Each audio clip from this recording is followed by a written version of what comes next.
Hi, I'm Warren Buckleitner, editor of Children's Technology Review, and today I'm looking at Sesame Street Elmo's musical Monsterpiece. It's a cartridge for the Nintendo DS. It is also a disc for the Nintendo Wii. Let's take a closer look. Here we go. Choose your shape. The first thing you do is choose a profile. This is the same for the Wii. There are 3 possible, and we always like it when you can customize an experience for a child. In this case, you can do that. I'll show you some other features that you can do with these profiles later on.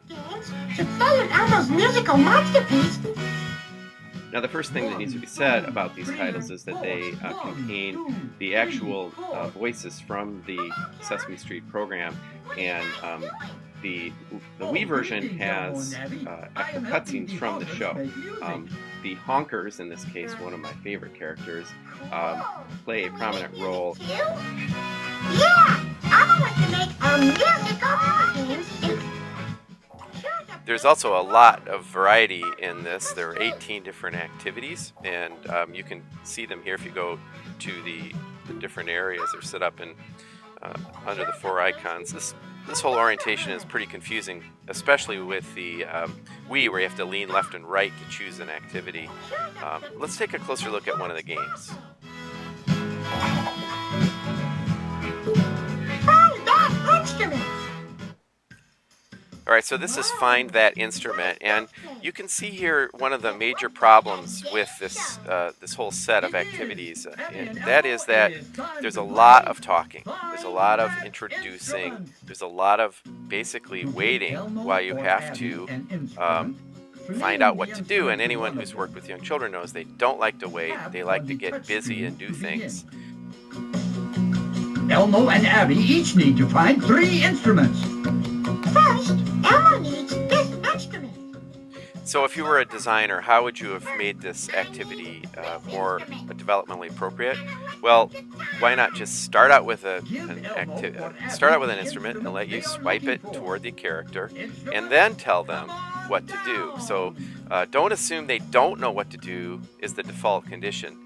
Let them start to experiment. They touch the tuba, they can kind of swipe it.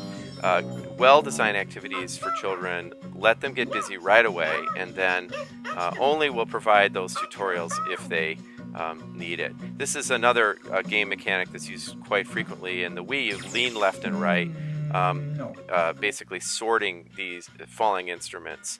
That would be great, but it just takes so long and the instruments slowly float down. Now, there are parent options in both the Wii version and the DS version in this case, and they're quite similar.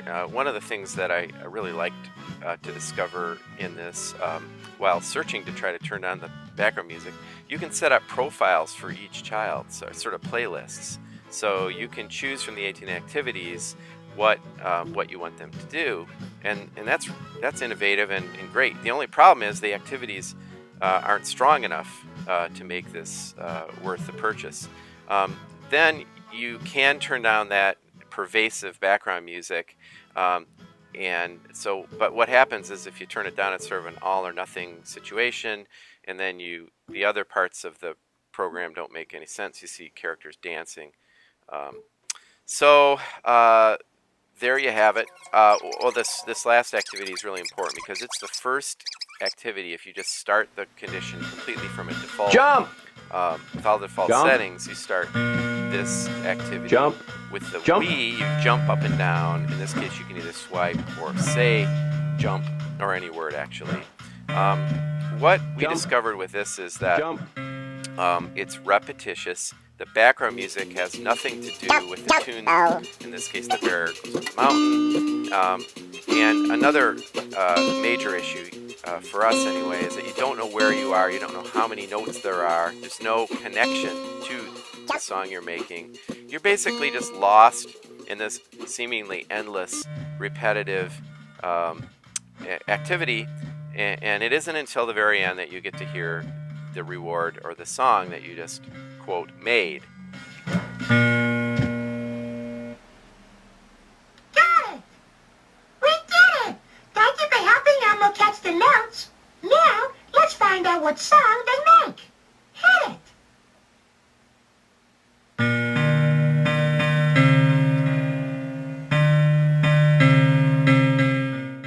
So there you have it, another title featuring Sesame characters that ask children to do more waiting and listening rather than moving, exploring, and actively working with the concepts.